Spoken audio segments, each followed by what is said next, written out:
do it from an emotional place. I love these people.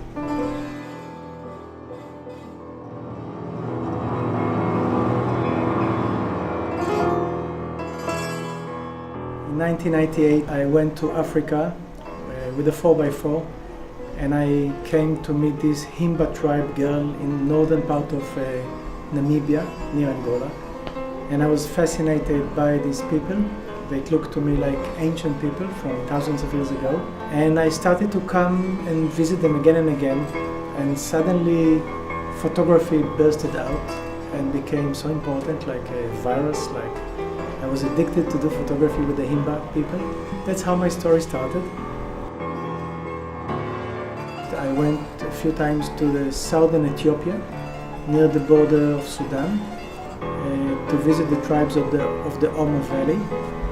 And in opposite to the Himba, that all of them look just the same, all of them look the same.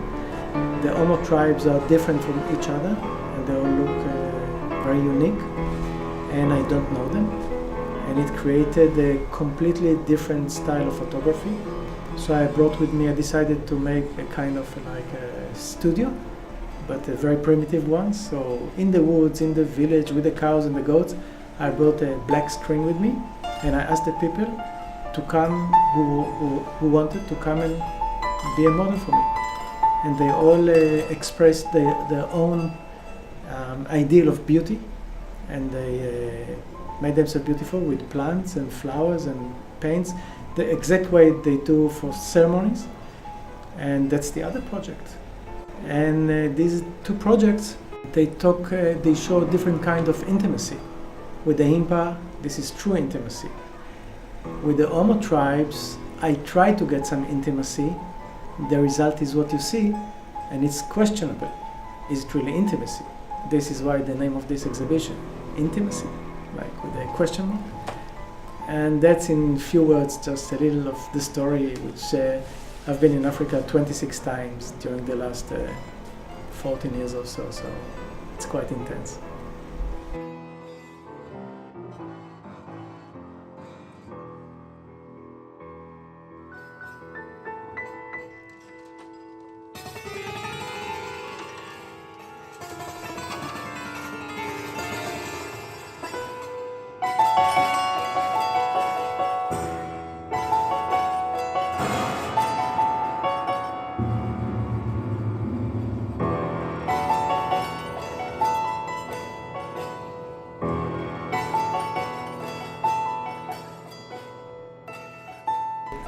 My reason for photographing the tribes is absolutely not documentary or anthropological. For this purpose, I did this movie about the Himba tribe, which is called Cry of the Owl, where we follow 3 generations of Himba women along 2 years, and it's not about them, it's with them, but you can see their way of life through the movie, and they speak about their dreams and desires and fears and wishes. And then you understand that people are people everywhere. We're just all the same. And this for me was very important.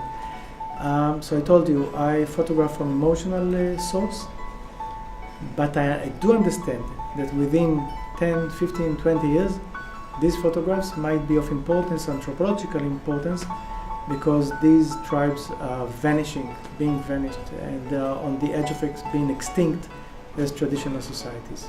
Within 20 years, you will not have the Himba, you will not have the Omo tribes. So there's some kind of maybe importance, but this is not the reason why I do it.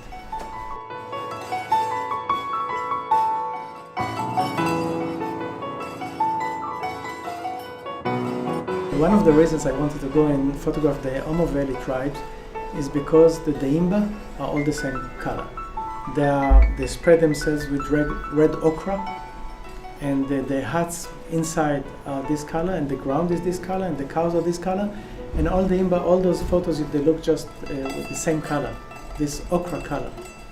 And I knew from search that I did in books that the Omo tribes are so colorful and crazy colors, and I had the need to have some colors in my work, and they looked so wild and exotic for me after being with the Himba, which are also, look like they looked 5,000 years ago, but the colors really drew me.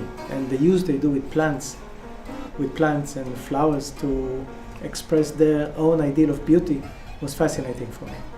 That's what I wanted to be able to photograph. And that's also one of the reasons why I photographed them on black background to be able to express the colors more strongly, because you do see the colors, they come out.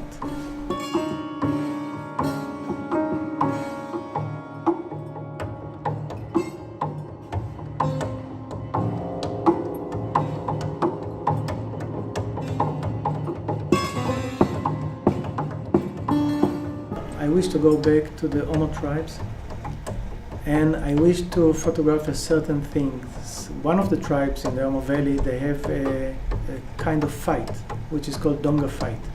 The men fight with long sticks, and the winners are able to choose a home, to get married, to choose a woman, a wife.